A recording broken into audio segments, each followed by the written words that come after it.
அண்மை செய்தி. கள்ளச்சாராய மரணங்கள் குறித்து சட்டப்பேரவையில் கவன ஈர்ப்பு தீர்மானம் கொண்டுவர பாஜக எம்எல்ஏ வலியுறுத்தியிருப்பதாக அண்மை தகவல் கிடைத்திருக்கிறது. கூடுதல் விவரங்களை செய்தியாளர் ராஜகுமரன் வழங்க கேட்கலாம். ராஜகுமரன், வணக்கம். விவரங்களை சொல்லலாம். பேரவை கூட்டத்தொடர் தொடங்க இருக்கின்றது. மானிய கோரிக்கைக்கான முதல் நாள் விவாதம் என்று தொடங்குகின்றது. மானிய கோரிக்கை கூட்டத்தொடர் தொடங்கிய நிலையில் நேற்று இரங்கல் தீர்மானங்கள் மட்டும் வாசிக்கப்பட்டிருந்தது. இன்று நடைபெறக்கூடிய இந்த பேரவை கூட்டத்தொடரில் காலையில் நீர்வளத்துறையின் மானிய கோரிக்கை இடம்பெற இருக்கின்றது. அது மட்டுமல்லாமல் தொழிலாளர் நலத்துறை மானிய கோரிக்கையும் இடம்பெற இருக்கின்றது. இந்த நிலையில்தான் வழக்கமாக பேரவை கூட்டத்தொடர் தொடங்கும் பொழுது கேள்வி நேரத்துடன் பேரவை தொடங்கும். அதன் பிறகு நேரமில்லா நேரத்தில் எதிர்க்கட்சிகள் அவசர பொது முக்கியத்துவம் வாய்ந்த விஷயங்கள் குறித்து கவன ஈர்ப்பு தீர்மானம் கொண்டு வருவதற்கு அனுமதி வழங்கப்படும். என்றாலும் கூட இன்று பேரவை கூட்டத்தொடர் தொடங்கிய உடனேயே பாஜகவை பொறுத்தவரை 4 சட்டமன்ற உறுப்பினர்கள் இருக்கின்றார்கள். நயினார் நாகேந்திரன், அதே போன்று வானதி சீனிவாசன் உட்பட 4 சட்டமன்ற உறுப்பினர்கள் இருக்கின்றார்கள்.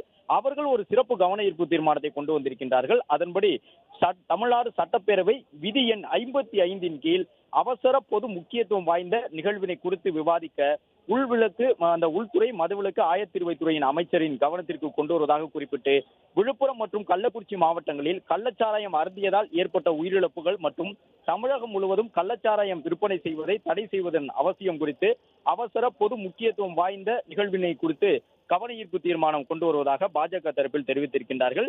இந்த கவன ஈர்ப்பு தீர்மானத்தை கேள்வி நேரத்திற்கு முன்பாகவே கொண்டு வர வேண்டும் என்று பாஜக தரப்பில் பேரவைக்குள் கோரிக்கை விடுக்கவும் முடிவு செய்திருக்கின்றார்கள். பாஜக மட்டுமல்ல, அதிமுக மட்டுமல்ல, திமுக கூட்டணியில் அங்கம் பெற்றிருக்கக்கூடிய காங்கிரஸ், இடதுசாரிகள் உட்பட பேரவையில் இடம்பெற்றிருக்கக்கூடிய பெரும்பாலான கட்சிகள் அனைத்துமே தற்போது இந்த கவன ஈர்ப்பை கொடுத்திருக்கின்றார்கள். பாஜகவினர் கேள்வி நேரத்திற்கு முன்பாகவே கவன ஈர்ப்பை பரிசீலிக்க வேண்டும் என்று கோரிக்கை விடுக்க உள்ளனர்.